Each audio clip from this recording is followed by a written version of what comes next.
বিশ্বনাথ জিলাৰ বিহালী সমষ্টিৰ অন্তৰ্গত ২ নং বৰালিমৰা এৰাবাৰীত অনুষ্ঠিত শ্ৰী শ্ৰী ৰাধা গোবিন্দ অখণ্ড নাম কীৰ্তন উদযাপন সমিতিৰ সৌজন্যত সপ্তম বাৰ্ষিক অষ্টপ্ৰহৰ অখণ্ড নাম কীৰ্তন আৰু মহোৎসৱ অনুষ্ঠিত কৰা হয়।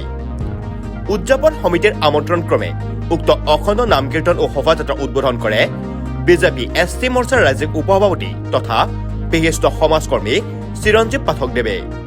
ইয়াৰ লগতে চিৰঞ্জীৱ পাঠকদেৱে উদযাপন সমিতিৰ লগত শোভাযাত্ৰাত অংশগ্ৰহণ কৰি ৰাইজক উৎফুল্লিত কৰি তোলে।